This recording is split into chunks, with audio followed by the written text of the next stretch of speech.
ॐ सदाशिवसमारम्भां शङ्कराचार्यमध्यमाम् अस्मदाचार्यपर्यन्तां वन्दे गुरुपरम्पराम्।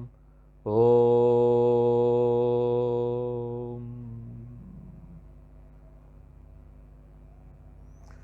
श्लोक नंबर 21 और 22 पढ़ेंगे। इदमहं पदाभिख्यमन्वहम्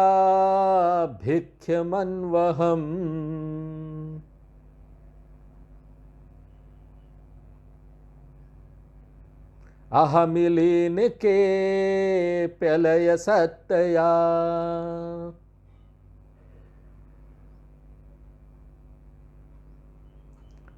विग्रह इंद्रियं प्राणधितमः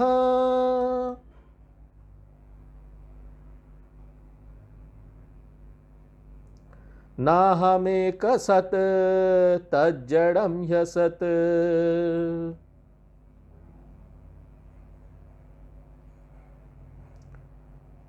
तो उपदेश सार के पहले भाग में रमन महर्षि जी ने हमको बहुत सारे साधनाओं के बारे में बताया, जिसमें कर्मयोग, उपासना, जिसको कि उन्होंने भक्ति बोला, और अष्टांग योग। अष्टांग योग में मुख्य प्राणायाम पर बल दिया, जो कि अष्टांग योग का पार्ट है, भाग है।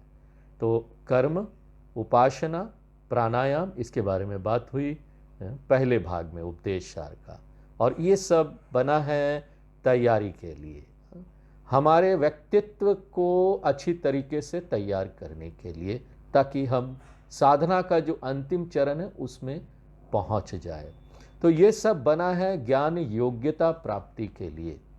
और इन सब साधनाओं का पालन करके अलग अलग अनुपात में, जिसका जैसा झुकाव है, कोई ज़्यादा ध्यान करता है, कोई ज़्यादा कर्म करेगा, जिसका जैसा झुकाव है वो अपना चुन ले। और उसके बाद सभी लोगों को, जो भी ये कर रहे हैं ना, ज्ञान योग या आत्मविचार में आना ही पड़ेगा। इसमें कोई चॉइस नहीं है, कोई विकल्प नहीं है कि आप चुन लेंगे, नहीं हमको नहीं, हम बहुत ड्राई लगता है, सूखा लगता है, हम ज्ञान सुन नहीं सकते, हम नहीं आएंगे। नहीं, चॉइस नहीं है इसमें।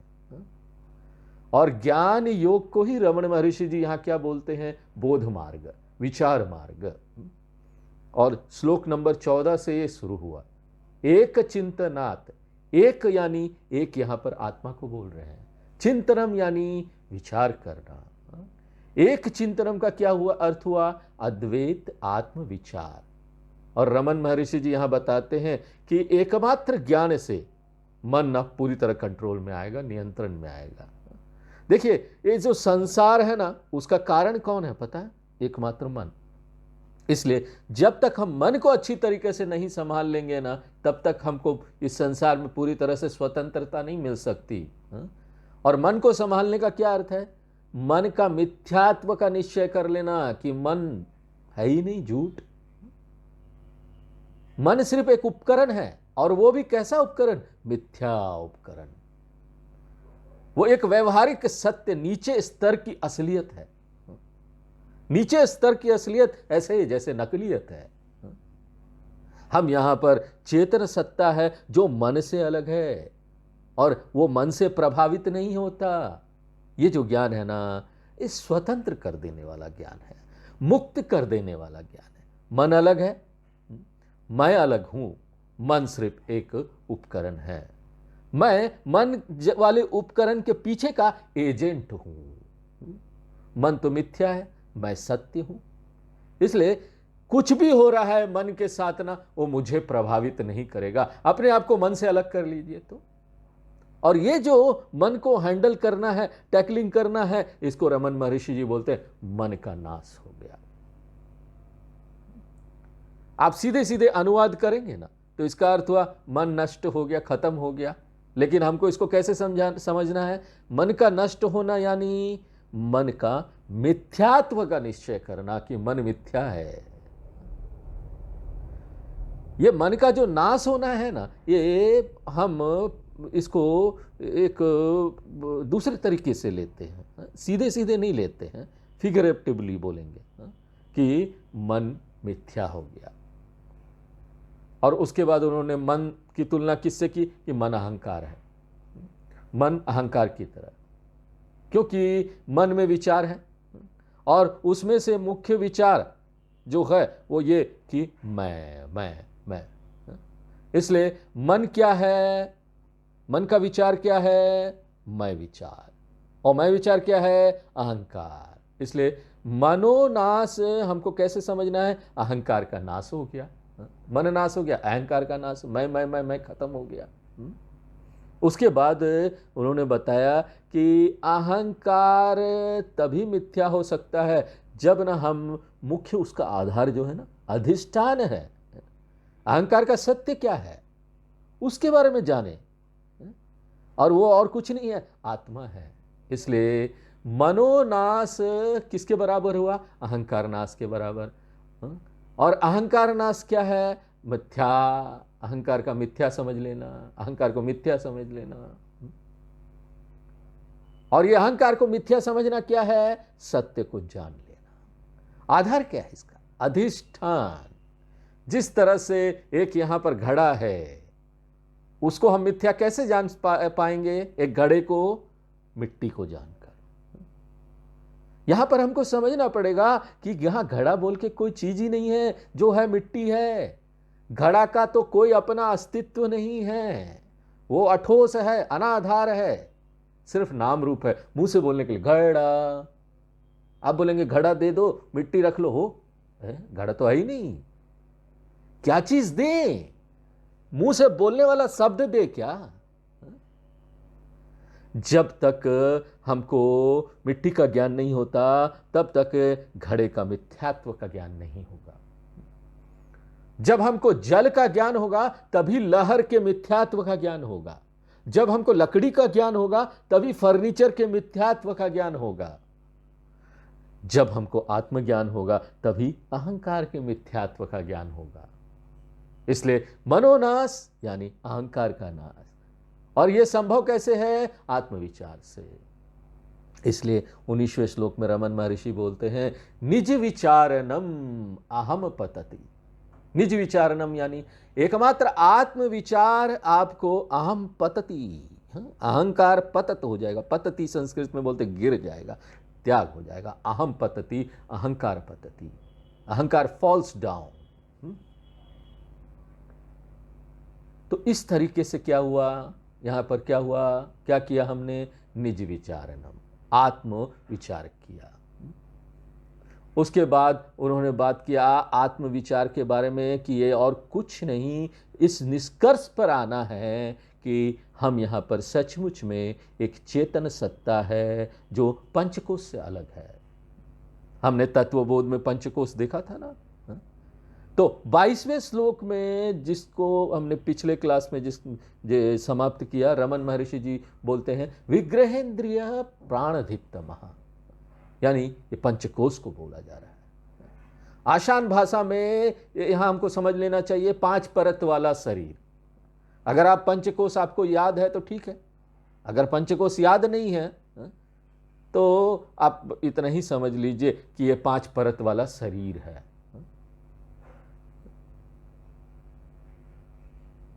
5 परत वाला शरीर। तो आत्मज्ञान क्या है, ये समझना कि मैं ये 5 परत वाला शरीर नहीं, मैं चेतन सत्ता हूं। और किस तरह का चेतन सत्ता, चेतन सत्ता जो शरीर का भाग नहीं है, गुण नहीं है, उत्पाद नहीं है। ये चेतन सत्ता शरीर से अलग है, जो पूरे शरीर में व्याप्त है, शरीर को जिंदा कर देती है, लेकिन शरीर की सीमा तक सीमित नहीं है, ये बाहर भी है। शरीर की मृत्यु हो जाती है लेकिन वो रहता है। और यही जो चेतन सत्ता है वो मैं हूं। तो दूसरे लाइन में देखिए, अहम ना, हम जो ये 5 परत वाला शरीर है वो नहीं है। तो फिर हम क्या है, अहम एक सत, हम वो एक सत हैं, वो चेतन सत्ता। और ये 5 परत वाला शरीर क्या है, असत है, असत सत्य, जड़ सत्ता। जड़ का क्या अर्थ है, उसमें कोई चेतनता नहीं। मैं वो चेतन सत्ता हूं। यहां पर सत्य हूं और शरीर क्या है, असत्य है, मिथ्या है। तो ये जो ज्ञान है ना, इसको बोलते हैं आत्मज्ञान। और इस आत्मज्ञान के होने के बाद अहंकार पतति, अहंकार का फॉल हो जाता है, अहंकार त्याग हो जाता है। अहंकार से आप क्या समझते हैं? अहंकार यानी मन, और गिर जाना, त्याग हो जाना, मिथ्या का निश्चय हो जाना।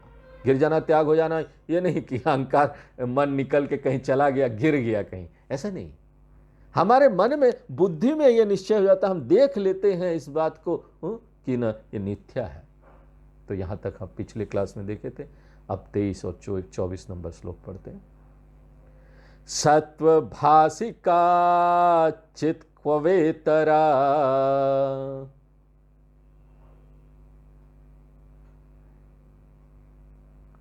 सत्यया हि चित् चित्तया ह्ययम्।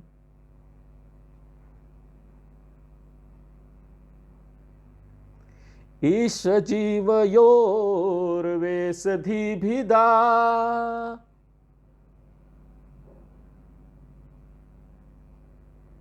सत्स्वभावतः वस्तु केवलम्।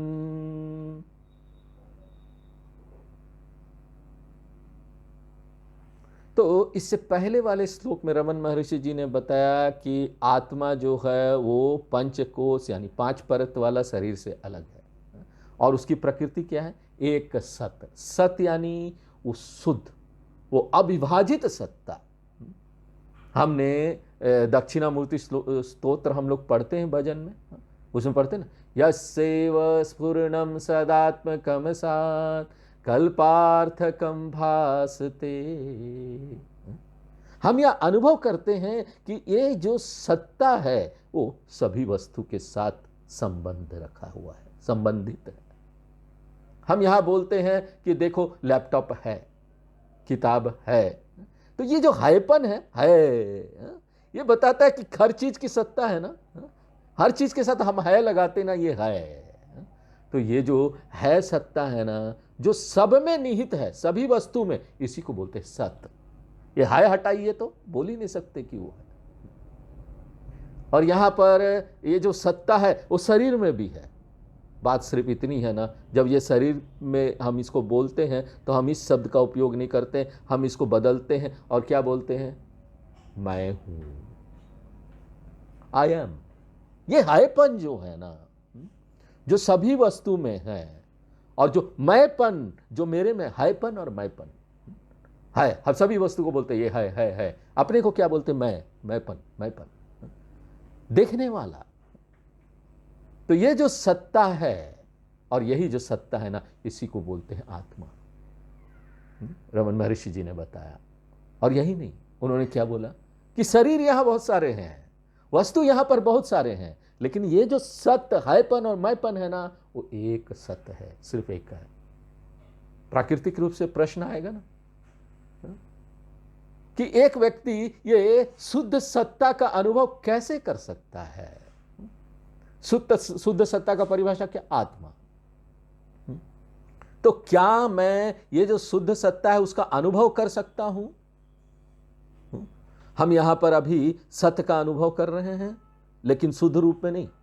वो सत्य जो सभी वस्तु के साथ संबंधित है, लैपटॉप है, टेबल है, घर है, उसका अशुद्ध रूप है ये। यहां पर हम इस लैपटॉप में जो सामने रखा हुआ है उसमें अनुभव कर रहे हैं सत्ता का कि ये है। ये आप कैसे साबित कर सकते हैं? क्योंकि हम बोलते लैपटॉप है, हम इसके बारे में, देखिए छोटी चीज है, बहुत छोटी चीज है, लेकिन हम इसके बारे में सोचते नहीं, विचार नहीं करते। हमारे शास्त्र इन्हीं सब चीजों को ना आपको विचार करवा देते हैं। आप किसी शब्द का उपयोग नहीं कर सकते जब तक कि आप सत्य को नहीं समझते। ये शब्द उपयोग नहीं हो सकता जब तक कि उसके साथ ये वस्तु नहीं है। तो यहां पर आप 2 शब्दों का उपयोग कर रहे हैं, लैपटॉप और है। इसका मतलब क्या हुआ? आप समझते हैं लैपटॉप और आप समझते हैं है को भी, ये दोनों चीज, ये सत्ता। और जब मैं आपसे ये पूछूंगा कि ये इस कमरे में क्या, आप जहां बैठे हुए हैं वहां पर हाथी है, आप बोलते नहीं, नहीं है। तो ना आप अंतर देख रहे हैं, सत्ता है, सत्ता नहीं है। तो इसका मतलब क्या है? हम समझ रहे हैं इस सत्ता को, हम समझ रहे हैं क्योंकि हम अनुभव कर रहे हैं। इसलिए तो हम बोलते हैं कि ना यहाँ लैपटॉप है, किताब है, हॉल है, चेयर टेबल है। लेकिन हम यहां अनुभव कर रहे सत्ता का, लेकिन ये किसी न किसी वस्तु के साथ संबंधित है उस रूप में। और आत्मा कैसे? आत्मा की परिभाषा क्या है? प्योर, शुद्ध सत्ता।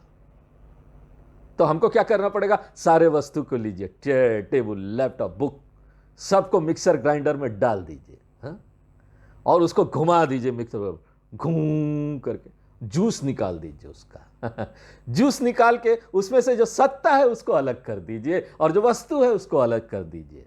तब जाकर अपना शुद्ध सत्ता को समझ पाएंगे।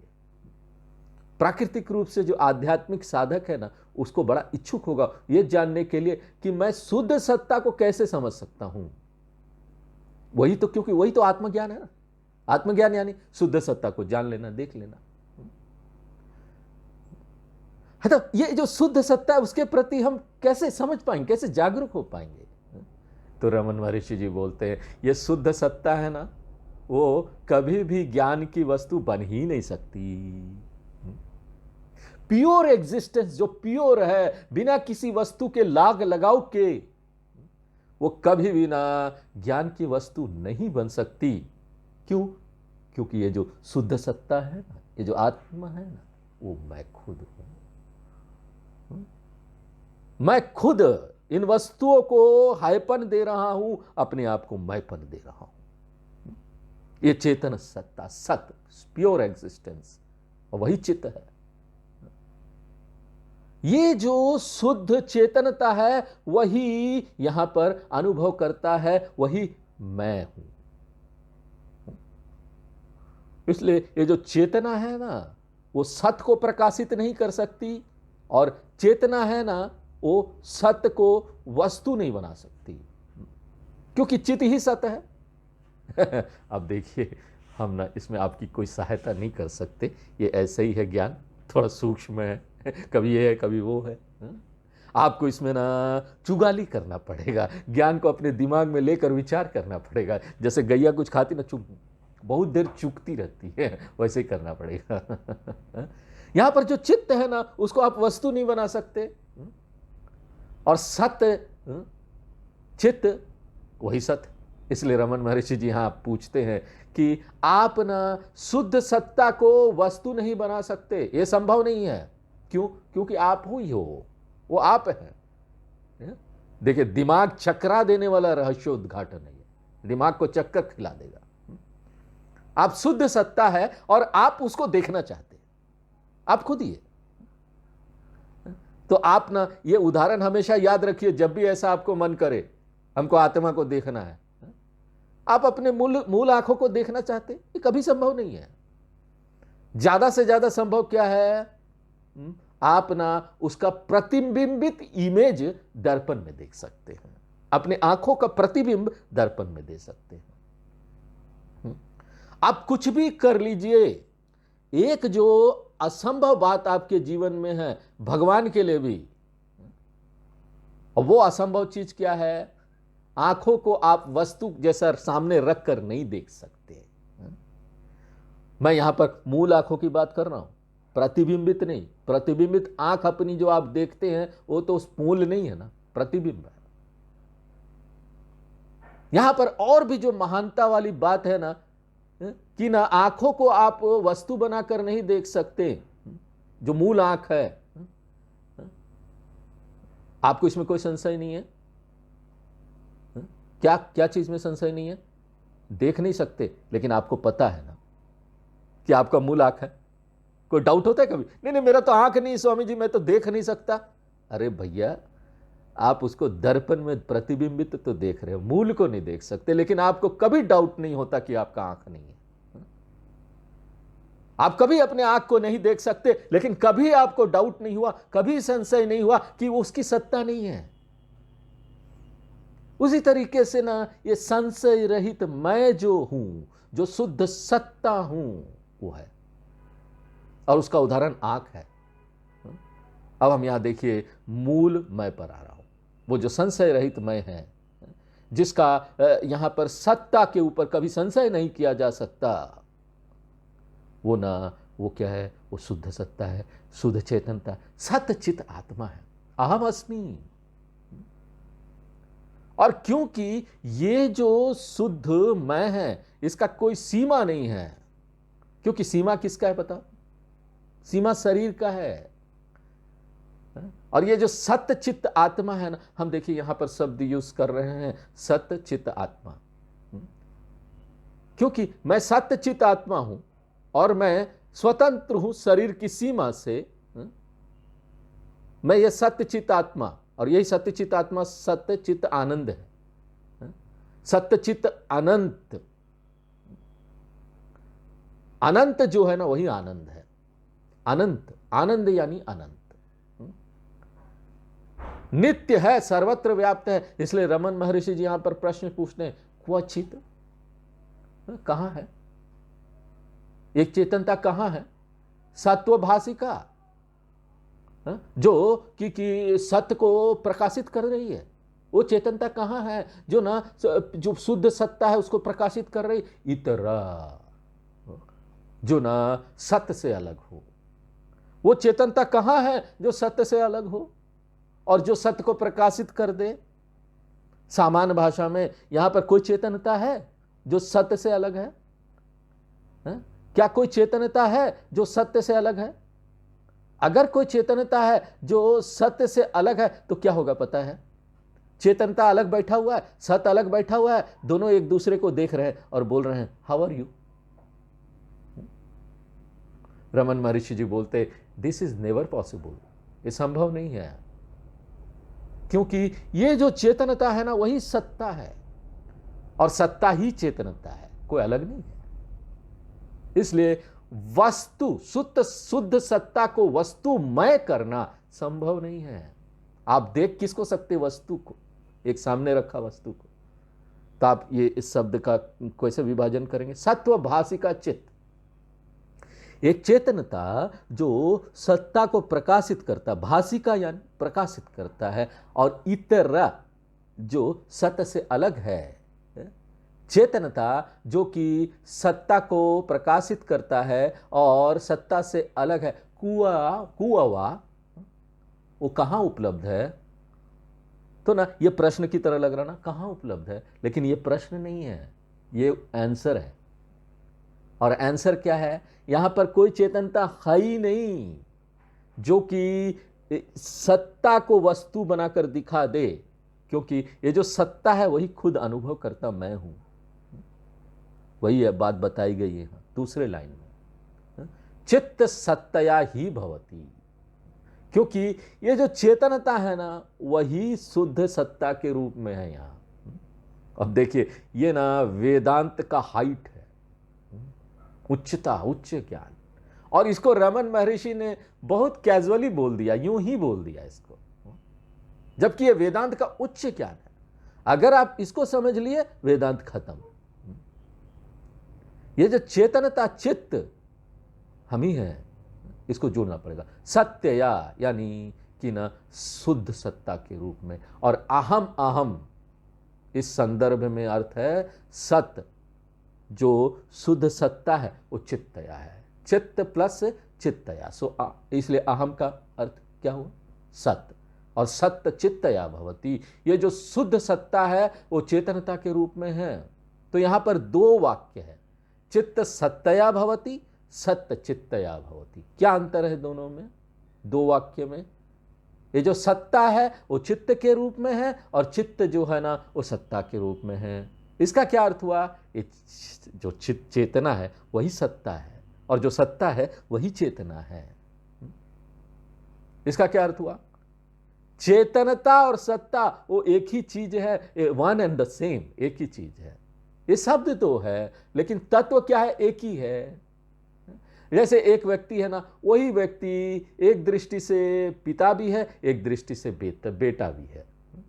आप दो शब्दों का यूज कर रहे हैं यहां पर, अब देखिए यहां पर हम लोग विष्णु सहस्त्र नाम करते हैं ना, उसमें कितने शब्द हैं, कितने शब्दों का उपयोग किया हुआ है। और कुछ लोग ना सोचने लगते हैं क्योंकि ना उनको संस्कृत नहीं पता कितने होंगे उसमें। अरे भैया सहस्त्र नाम का अर्थ ही संस्कृत में होता 1000। अब किसी से पूछो ना वाल्मीकि रामायण किसने लिखा, और वो अपना सिर खुजला रहा है वाल्मीकि रामायण किसने लिखा है? नहीं नहीं स्वामी जी वो खम्ब ने लिखा है। अरे खम्ब ने लिखा है। अब बताइए कितने नाम है विष्णु सहस्त्र नाम में? सहस्त्र का अर्थ ही है 1000 नाम है, और वो सब नाम किसके हैं? विष्णु भगवान के। इतने सारे नाम का अर्थ ये नहीं है कि जो तत्व है वो भी इतना सारा होगा। सत्य और चित्त दो नाम है, दो अलग अलग दृष्टि से, लेकिन दोनों किसको, किस तत्व को बता रहा? आत्मा। और आत्मा कौन है? मैं। और रमन महर्षि जी बोलते हैं जब आप इस सत्य को जान लेते हैं ना, तो आपकी जो आध्यात्मिक यात्रा है वो समाप्त हो जाती है। एक बार आपने इस सत्य को जान लिया, अब यहां पर कोई भी सिद्धांत हो, आपको वहां पर चेतना को लगाना पड़ेगा, जोड़ना पड़ेगा, देखना पड़ेगा किस तरह से। यहां पर जो हमने आपको बताया था चेतनता के बारे में, वहां पर सत्ता को लगाइए तो देखिए उसी सिद्धांत को।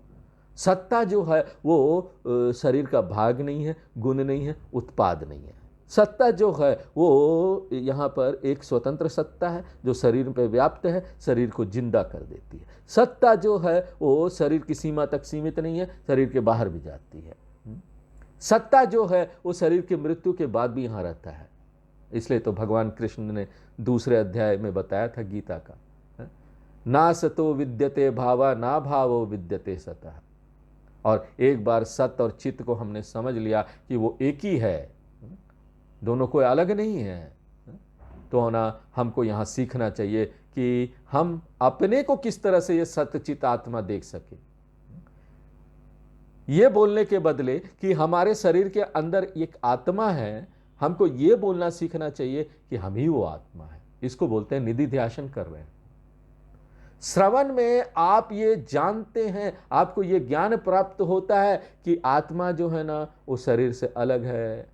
एकमात्र निधि ध्यान में आप इसको सीखते हैं कि किस तरह से हम इसको ना अपना ले कि हम ही आत्मा है। और दूसरे श्लोक में रमन महर्षि जी बोलते हैं कि ये जो सत्य चित्त है ना, जो हर एक व्यक्ति के पीछे है, व्यष्टि के पीछे है, एक व्यक्ति के पीछे है, वही सत्य चित्त ना पूरे दुनिया के पीछे है, समष्टि के पीछे है। एक व्यक्ति के पीछे का जो सत्य चित्त है उसको बोलते हैं जीवात्मा, और वही जो सत्य चित्त है जब पूरी सृष्टि के पीछे है तो उसको क्या बोलते हैं? परमात्मा।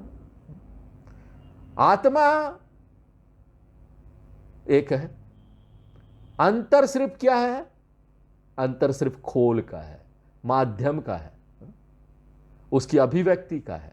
और ये जो समझ है इसको बोलते हैं जीवात्मा परमात्मा ऐक्य का ज्ञान प्राप्त हो गया।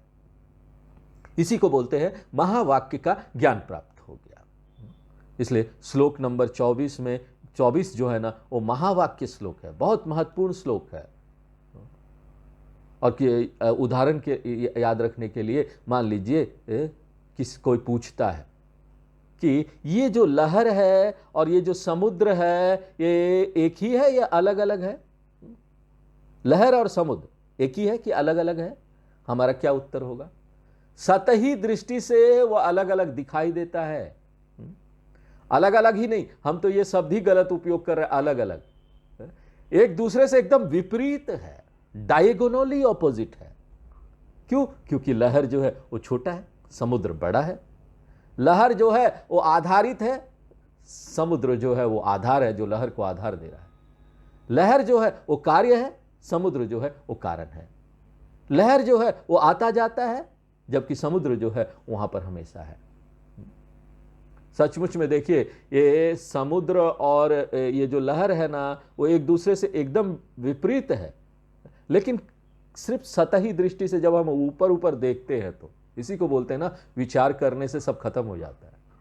हमने आज तक विचार नहीं किया, जो चीज जैसा उसको देखा नहीं वैसा। हम थोड़ा सा इसमें एनालिसिस करें ना, विश्लेषण करें ना, उनकी प्रकृति, उसको हम खोज लेंगे। बहुत महत्वपूर्ण सत्य है। और वो क्या है? ये जो लहर का सत्य है क्या है? जल है। और ये समुद्र का सत्य क्या है? वो भी जल है। तो यहां पर देखिए, सचमुच में बोले तो यहां पर लहर बोल के कोई चीज नहीं है। लहर क्या है? मुंह से बोलने के लिए नाम रूप है, कोई तत्व नहीं है। आप लहर को उठा लो, ऐसा कभी कर सकते हो? लहर को लेके मुझे दे दो, कभी कर सकते हो? यहां पर उसी तरीके से ना, समुद्र बोल के कोई चीज नहीं है, वो तो पूरा एक पानी का, जल का एक भरा हुआ भराव है, जो एक तरीके से ऐसे रखा गया है। तो समुद्र क्या है? नाम रूप है। यहां पर समुद्र बोल के कोई चीज नहीं, दोनों सिर्फ एक ही चीज है, और वो है जल है। लहर का सत्य क्या है? वही जो समुद्र का सत्य है। दोनों का सत्य एक है। मूल तत्व इनके पीछे, यानी एक व्यक्ति, एक व्यष्टि के पीछे है, वो नाम रूप के पीछे, और एक समष्टि नाम रूप के पीछे। ये मूल तत्व क्या है? एक ही है, और वो क्या है? जल। इसी तरीके से व्यष्टि शरीर के पीछे और समष्टि पूरे क्रिएशन के पीछे सिर्फ एक ही है, और वो कौन है? आत्मा। ऊपर ऊपर से आपको ना यहां पर नानात्व दिखाई देते हैं, बहुत सारे हैं, अलग अलग है, जीवात्मा अलग है, परमात्मा अलग है। लेकिन जब आप विचार करके उसके पीछे जाएंगे ना, तो ना इस दोनों एक ही आत्मा है। अब देखिए, इतने बड़े ज्ञान महावाक्य को एक छोटे से श्लोक में बोल दिया गया, और इसी के लिए जो रमन महर्षि जी ने एक छोटे से श्लोक में बोल दिया, उसको शंकराचार्य जी ने अलग एक ग्रंथ के रूप में लिखा है, विशेष रूप से महावाक्य का विश्लेषण करने के लिए। ये जो टीचिंग है, ये जो शिक्षा है, वो छांदोग्य उपनिषद में दिया गया है, तत्त्वमसि के रूप में। परमात्मा और कोई नहीं, जीवात्मा ही है, और इसी को बोलते हैं महावाक्य। शंकराचार्य जी इसके लिए पूरा किताब लिख देते, एक ग्रंथ, इसी एक श्लोक के लिए, और उसको उस ग्रंथ का नाम है वाक्यवृत्ति। ऐसा है, कभी भविष्य में मौका मिला तो हम लोग उसको भी पढ़ेंगे, वाक्यवृत्ति को। और वाक्यवृत्ति पूरा ग्रंथ क्या है? इस एक श्लोक को ना पूरा उसमें विश्लेषण किया गया बड़ा करके। इसी एक श्लोक को 40 श्लोक में वहां पर शंकराचार्य जी विश्लेषण करते हैं, तार तार उसके भीतर जाकर। शायद हम कभी आगे करेंगे। यही देखिए, वेदांत की शिक्षा का ये सार है। यहां पर हमको इतना नोट करना चाहिए, देखिए श्लोक की तरफ देखिए, ईश जीव यो भिदा भिदा, यानी कि क्या? अंतर ईश्वर और परमात्मा में, जीव यानी जीवात्मा, ईश्वर यानी परमात्मा। तो परमात्मा और जीवात्मा में जो अंतर है ना, वो सुपरफिशियल है, ऊपर ऊपर देखने से लगता है। वेश धी है, वेश की वजह से है। नाम रूप वाली जो दृष्टि हमने रखी हुई, उसकी वजह से है। वेश यहां पर नाम रूप को बोल रहे हैं। जिस तरह से यहां पर लहर और समुद्र, वो अंतर सिर्फ क्या है? नाम रूप का है। उसमें जो कंटेंट है, उसका जो मूल तत्व है, उसमें कोई अंतर नहीं है। उसी तरह से वेश यानी नाम रूप। जब आत्मा इससे संबंधित है, समष्टि नाम रूप से, तो उसी को परमात्मा बोलेंगे। और वही आत्मा जब एक व्यक्ति से संबंधित है, वो नाम रूप से, तो इसको क्या बोलेंगे? जीवात्मा है। वेश नाम रूप धी, यहां धी का अर्थ है दृष्टि, पर्सपेक्टिव। तो नाम रूप वाली दृष्टि से, स्वतः ही दृष्टि से जीवात्मा परमात्मा अलग है। यहां पर अंतर है लहर और समुद्र में। लेकिन स्वभाव क्या है? स्वभावतः आप नाम रूप के पीछे जाएंगे, खोजने का प्रयत्न कीजिए, तो सत्य क्या है? परमात्मा का सत्य क्या है? आप ये देखेंगे कि ये जो परमा है ना, वे विशेषण ये चला जाएगा। परमात्मा, परम चला गया। भगवान वाला जो वेश भगवान ने धारण किया था, वो चला गया। वो परमात्मा का वेश निकाल दीजिए, वो कौन है? आत्मा। उसी तरीके से यहां पर जीव आत्मा, जो सतही तौर पर नाम रूप वेश है, जो मुखोटा लगा रखा है, उसको निकाल दीजिए। जीवात्मा भी क्या है? आत्मा। ये जो एडजेक्टिव है, विशेषण जो जीव लगा हुआ है, वो किसके कारण से? वेश के कारण से। तो ये जो विशेषण परम है वो भी किसके कारण से है? वेश के कारण से है। दोनों को अनमास्क कर दीजिए, मुखौटा हटा दीजिए, उन दोनों का अब कोई विशेषण नहीं रहा। और एक बार एडजेक्टिव चला गया ना, तो वहां पर क्या हुआ? सिर्फ एक ही आत्मा है जो कि शुद्ध सत्ता है, चेतनता है। इसलिए स्वभावतः उनके स्वभाव की दृष्टि से, स्वभाव क्या नहीं है, क्या आंतरिक प्रकृति जो है, स्वरूप जो है, सत वस्तु केवलम, दोनों ही शुद्ध सत्ता है। केवलम यानी बिना मिलावट के, क्लीन, निर्गुण, केवलम सत। सत यानी चित, जो कि वस्तु, वस्तु का क्या अर्थ हुआ? जो कि मूल सत्ता है, जो असलियत है। सत वस्तु यानी जो ना सत्य मूल स्वरूप है।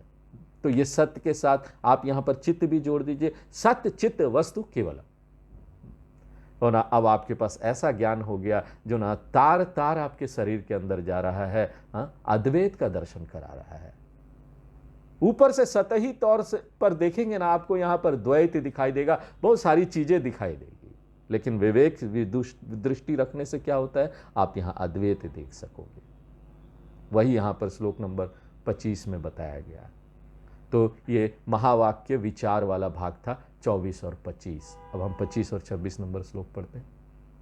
वेशहानता स्वात्म दर्शनम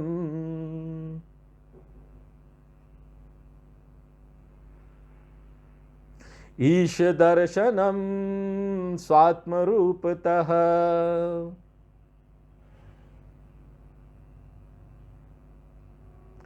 आत्म संस्थिति स्वात्म दर्शनम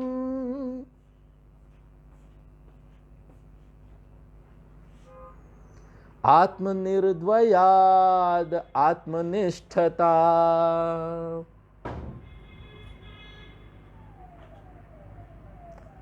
तो इन सब श्लोकों से हम ये हमको जानने को मिलता है कि रमन महर्षि जी पूरी तरह से परिचित थे। हमारे जो पारंपरिक वेदांतिक शिक्षा है वो उनको पूरी तरह से पता था, क्योंकि देखिए ये स्पष्ट रूप से महावाक्य है, और महावाक्य जो है पारंपरिक शिक्षा है जो हमको वेदों उपनिषद से मिलती है। यहाँ पर कई लोग हैं ना जो रमन महर्षि को एकदम अलग मानते हैं, बोलते हैं वो रमन महर्षि ना वो वेद और उपनिषद नहीं, वो तो अपना ही विचार मार्ग उन्होंने दिया, एक अलग मार्ग दिया। किसी ने लिखा भी है, कोई रमन महर्षि का बहुत बड़ा भक्त है, संप्रदाय, उन्होंने अलग संप्रदाय बना दिया। वो बोलते हैं हम हिंदू भी नहीं है हम यहाँ पर वेद उपनिषद से हमारा कोई लेना देना नहीं। रमन महर्षि रमण विचार मार्ग, उन्होंने अलग मार्ग बना दिया। वो बोलते हैं शंकराचार्य जी का जो ज्ञान मार्ग है ना वो अलग है, रमन महर्षि जी का जो विचार मार्ग है ना वो अलग है।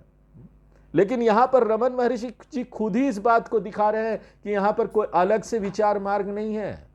जो शंकराचार्य जी ने वाक्य वृत्ति में लिखा है, और ये कोई शंकराचार्य जी का मार्ग नहीं है। हम लोग कभी नहीं बोलते ना कि हमारा मार्ग है, हमारा बोला हुआ है, ना हमारे गुरु लोग बोलते, ना आचार्य लोग बोलते, ना शंकराचार्य जी बोलेंगे।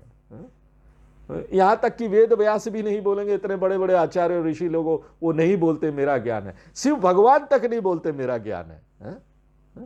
वो बोलते मुझे अपने गुरु से प्राप्त हुआ। शिव भगवान ना रामचरितमानस में पार्वती जी को रामायण सुना रहे हैं तो बोलते हमको उनसे प्राप्त हुआ तो ये जो परंपरा वाले आचार्य है ना वो बोलेंगे महावाक्य विचार वेदांत है, और ये बहुत बहुत स्पष्ट है। तो यहां क्या बोल रहे, वेशहानता। तो आपको क्या करना है, जीवात्मा लीजिए, परमात्मा लीजिए, और ना उसका जो ऊपर का रूप है ना, वेश है ना, नाम रूप है ना, उसको हटा दीजिए। यहां पर लहर लीजिए, समुद्र लीजिए, और उसका जो ऊपर का नाम रूप है ना, मुंह से बोलने के लिए सिर्फ शब्द, उसको हटा दीजिए। इसको आपको कोई करना नहीं पड़ेगा, इसको बुद्धि में कीजिए, भूल जाइए नाम रूप को। यहां पर लहर है, नाम रूप भूल जाइए, और समुद्र का नाम रूप भूल जाइए। आप क्या देखेंगे, यहां पर लहर जो है ना सिर्फ नाम है, और जो जल है ना वो उसका मूल तत्व है। उसी तरह से समुद्र सिर्फ नाम है, मूल तत्व क्या है, जल है। तो यहां पर आपको क्या करना है, आपको सिर्फ अपनी दृष्टि परिवर्तित करना है। अभी जो नाम रूप को हम देख रहे हैं, देख नहीं रहे ना, वो देख लेना बस। दृष्टि को परिवर्तित कर दीजिए ना। तकनीकी भाषा में इसको बोलते हैं भाग त्याग लक्षण। तो ये थोड़ा सा तकनीकी पक्ष है। रमन महर्षि जी इसको बड़े ही क्या यूं ही बता देते हैं, बड़े कैजुअल वे में। वेशहानता तो भाग्य त्याग लक्षण वाला सिद्धांत यहाँ लागू करके आप अपनी दृष्टि को बदलिए। नाम रूप वाले दृष्टि से ना वो तत्व वाली दृष्टि में आ जाइए। यहाँ पर देखिए हाथ का चूड़ी है ना, गले का चेन है ना, हाथ का ये अंगूठी है ना, ऊपर से देखिए तो सब अलग अलग दिखाई दे रहा है ना, लेकिन उसका तत्व में जाइए तो अंगूठी क्या है, चेन क्या है, ये सब क्या है, सोना ही है ना। ये सब सोने का ही बना है ना। आप किसी को बोलेंगे मुझे अंगूठी दे दो तुम सोना रख लो, संभव है ही नहीं अंगूठी। ध्यान दीजिए, नाम भेदा न तो नामी भेदा। वेशहान यानी छोड़ दीजिए, ये जो नाम रूप है ना उसको वेशहान कर दीजिए, वेश ही नहीं रहेगा। किसका? जीवा और परमात्मा का। और इसको करने के बाद हम कहां आएंगे? आत्मदर्शनम। आपको आत्मदर्शन हो जाएगा। आप स्वात्मा को समझ जाएंगे, जो एसेंशियल नेचर है, मूल प्रकृति है, जीवात्मा, वो समझ जाएंगे और ईश्वर दर्शन हो जाएगा आपको। उसी तरीके से परमात्मा में भी आप वो ईश्वर दर्शन, वो आत्मा को देख लेंगे नाम रूप हटा के। और इसकी सुंदरता यही है कि ना ये मूल तत्व तो एक ही है। इसलिए आत्मज्ञान का क्या अर्थ है? ईश्वर का ज्ञान। कोई बोलता है ना मुझे आत्मज्ञान हो गया और बोलता है मुझे ये नहीं पता भगवान कौन है, तो गलत बोल रहा है। दोनों अलग नहीं है, प्रक्रिया अलग नहीं है। हमको भगवान से मिलना है, भगवान को प्राप्त करना है, वो एक ही बात है, आत्मज्ञान प्राप्त करना। यहां भगवान को जानना और आत्मज्ञान प्राप्त करना है, कोई अलग बात नहीं है। आत्मा का ज्ञान प्राप्त करने के अलावा भगवान को जानने जैसा कोई दूसरा चीज नहीं है। एक व्यक्ति बोलेगा मुझे आत्मज्ञान हो गया लेकिन भगवान का ज्ञान नहीं हुआ, तो समझिए ना उसको ज्ञान अभी कुछ चीज का नहीं हुआ है। वो ऐसे ही बोल रहा है कि ना, वो क्या बोल रहा है मालूम है? मुझे पता है कि काजल ना सफेद होता है, किसकी तरीके से? हल्दी की तरीके से। अब बताइए, ऐसा व्यक्ति ना काजल को जानता है ना हल्दी को। वो बोल रहा है मुझे ना आत्मज्ञान हो गया लेकिन स्वामी जी अभी तक पता नहीं चला भगवान कौन है, भगवान का दर्शन नहीं हुआ। आत्मदर्शन ही भगवान का दर्शन है। वेशहानता स्वात्म दर्शनम भवति, ईश्वर दर्शनम च भवति। यही ईश्वर दर्शन है, यही परमात्मा दर्शन है। अपने रूप में, स्वात्म रूप में अपने मूल तत्व को जान लेना ही ईश्वर का दर्शन करना है। ऐक्य प्राप्त हो जाएगा। इसी से हमको समझ में आ जाएगा कोई अलग चीज बोल के यहां पर कोई अलग सत्ता नहीं है, एक ही चीज है, वो आत्मा है। आत्मा है मेरे अंदर भी, संसार के अंदर भी, एक ही चीज वो मूल तत्व है, इसके अलावा कुछ नहीं। नहीं समझिए, आत्मा कहाँ है? वो हम ही है। हम ही जो यहाँ पर घूम रहे ना, इधर उधर भटक रहे ना, वही है और वही ईश्वर है भैया, और कुछ नहीं है। दर्शन उसी का करना है, वही ईश्वर दर्शन है। कोई अलग से यहाँ ईश्वर दर्शन नहीं होने वाला।